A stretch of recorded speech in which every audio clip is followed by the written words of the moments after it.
We live and direct. Wait. What's up, you guys? My name is Crystal, and today I'm going to be showing you how to make my. 1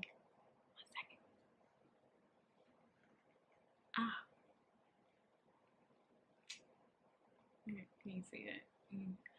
Red velvet banana pudding. Can you see? Can you see? Can you see? Look at the drip. So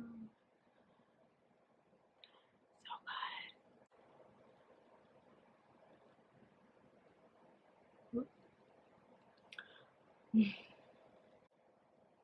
Now this recipe is completely from scratch. So if you want to take a shortcut and make box vanilla pudding and then box red velvet cake. But if you want to be a pro, like your girl, and make it from scratch 100%, then continue watching this video. I'm about to get a whole yum. 3 seconds to the quiet right now. Oh my god.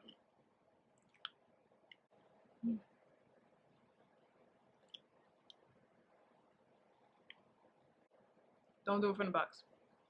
Do it from scratch. It's so much better. Okay.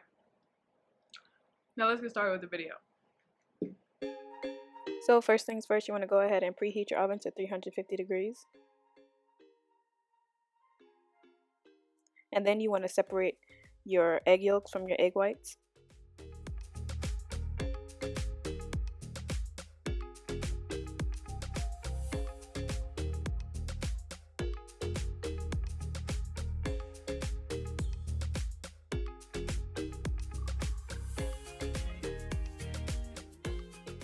After that, you want to add in your milk.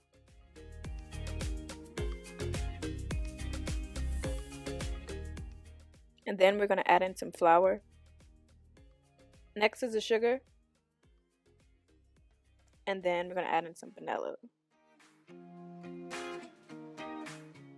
I've seen some recipes online where they have you like matter these steps in separate bowls, but I find the best way to do this is just do it in one bowl or one pot, the pot that you're going to make it in, and then just carefully whisk it on the stove. Like, we don't have time for that.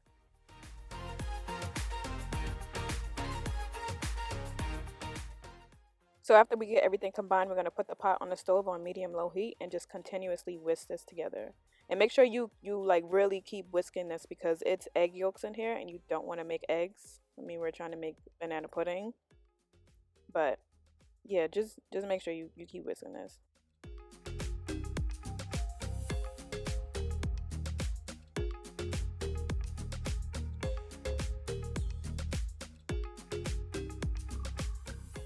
So after about 10 to 15 minutes, you should start to see the pudding thicken up like this. And once it's to this texture, you can turn the heat up a little bit more so we can speed up the process. So after about 3 more minutes, you should be good to go. And it should look like this, falling off the spoon just like that. And bam, we lit.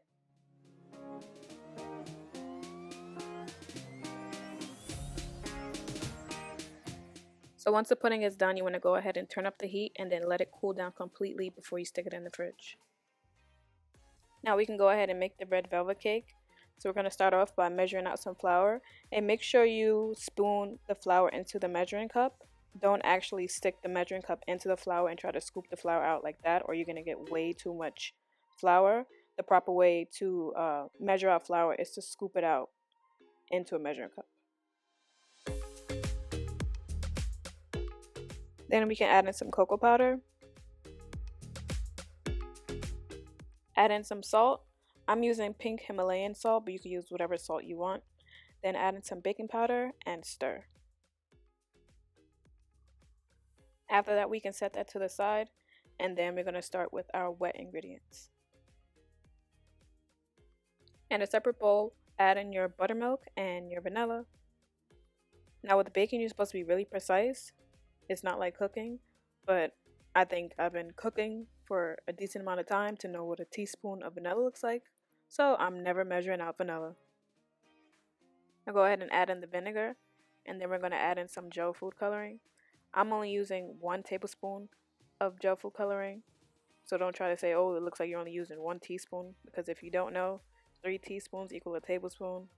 So yeah, but go ahead and add in your gel food coloring and stir that up. Now, if you want your cake to be like OD red, you can go ahead and add in more food coloring if you want. But me personally, I don't like to do that because I find that when I'm going to cut the cake, it like gets all over my hands and my hands are super red, and I don't like that. So that's why I only add in 1 tablespoon to this recipe.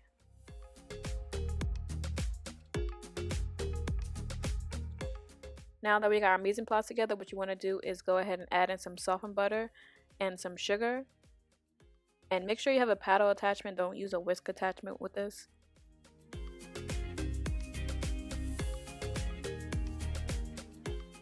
We're going to start off by mixing it slow, and then we're going to slowly crank up the speed.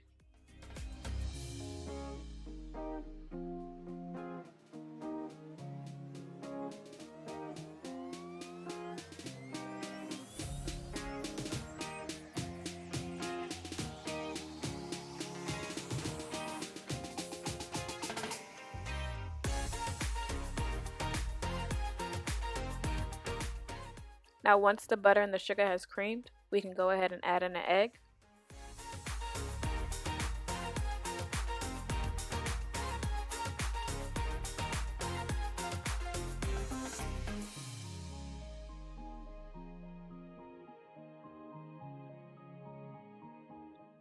Make sure you pause it for a sec so you can scrape down the sides.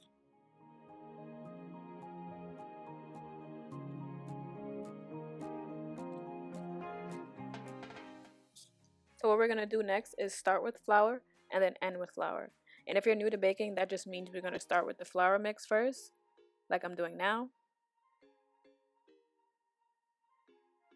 And once that's combined, we're going to add in the wet ingredients.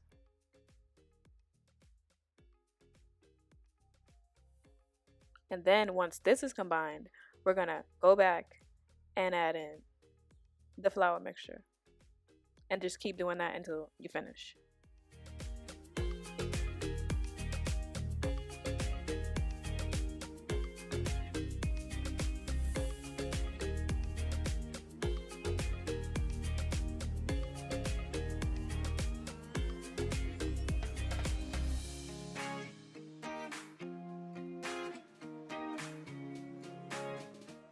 Make sure you go ahead and scrape down the bowl because we want everything to be completely combined.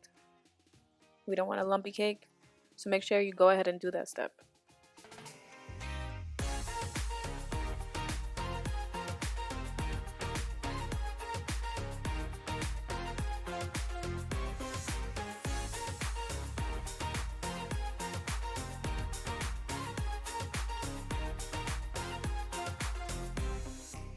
Also, do not overmix the cake. You don't want a super dry cake. Once you see that everything is combined, just stop mixing. Just stop.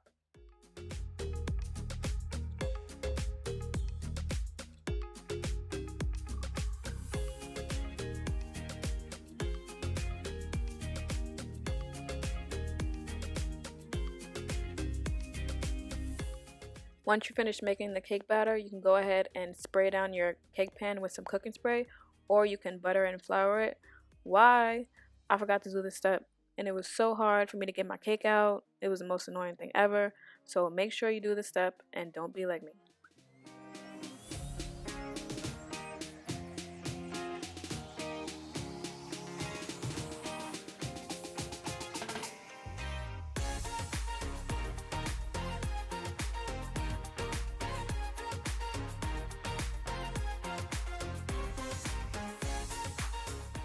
For this recipe, I'm using a 9-inch cake pan, but if you have something smaller, you can just go ahead and use that because, I mean, this cake is going to get cut up regardless, so it's not that deep.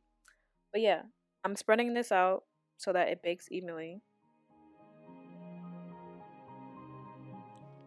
Then we're going to go ahead and bake that for 15 to 20 minutes. Now, if you have a smaller size cake pan, make sure you bake it accordingly. I don't want you to mess up your cake. Okay, now we're almost at the home stretch. I know this is kind of long. It's like a lot of steps, but it's bomb. Alright, it's fire. Do what you gotta do. Cut up the bananas, put them in a bowl. You can eat one if you want to. But cut up your bananas, put them in a bowl, and we gonna bust this out. So, this is the easiest step of this recipe. What we're gonna do is pour in some cold heavy cream into a bowl with a whisk attachment and then just whisk it up. Like that's it. Add in some vanilla halfway. Boom, you done.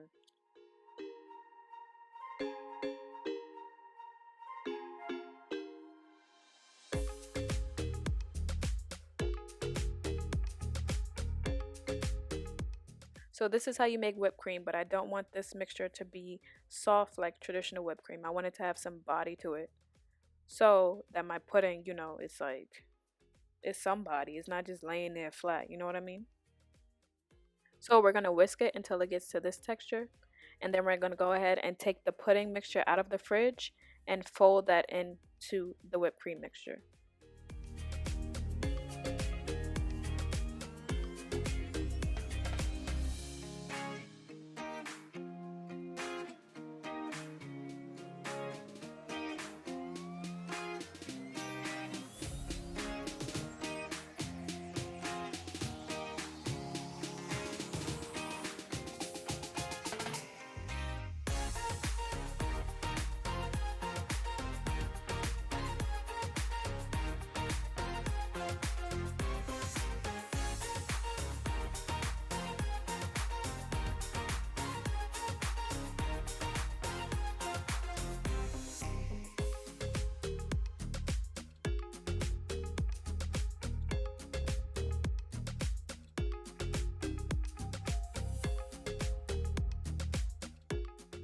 So by the time you do that, your cake should be out the oven and should already be cooled.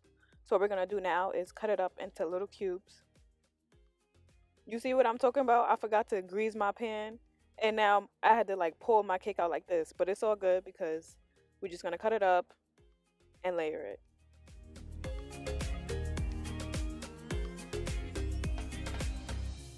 Yes, we finally at the last step of this banana pudding, this red velvet banana pudding.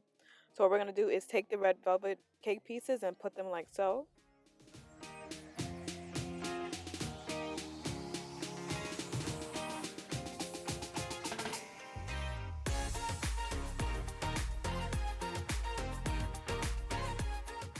And then we're gonna top that with some banana slices. You see, measing out your ingredients really helps in the long run because we did all of this ahead of time. So now we're just assembling. We don't have to go back, slice the bananas, go back, slice the red velvet cake. We could just layer everything right now. So make sure you mise out all your ingredients because it's going to save you a lot of time. And then we're going to go ahead and top that with some chocolate chips. I'm using semi-sweet chocolate chips, but you can use milk chocolate if you want to. And then after that, we're going to top it with the pudding mixture. Now, I'm trying to lose 10 pounds, so I didn't go ahead and make the recipe for 2 layers, but I will leave that in the description box. Enough pudding mixture for 2 layers. But right now, you're just going to see me make 1 layer because I wanted to have some type of self-control. I don't want to be sitting here eating banana pudding for the next week. I can have a cheat day, but we're not going to be eating banana pudding like all the time. So here I'm making 1 layer, but you can do 2 layers at home.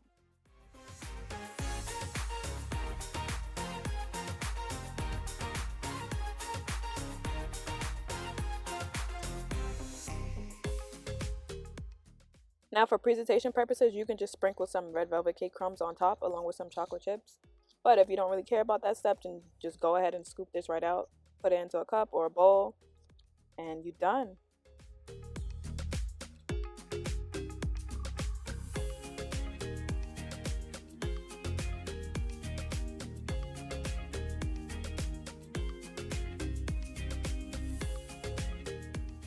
Now we're just going to clean up the sides and enjoy.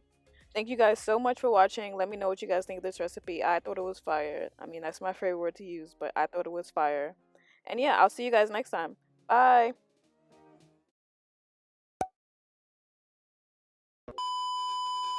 Dun, dun, dun, dun. Too high.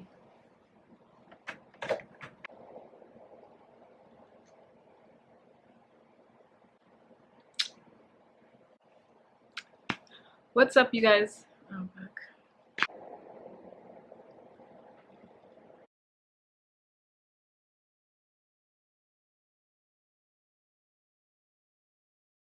Okay.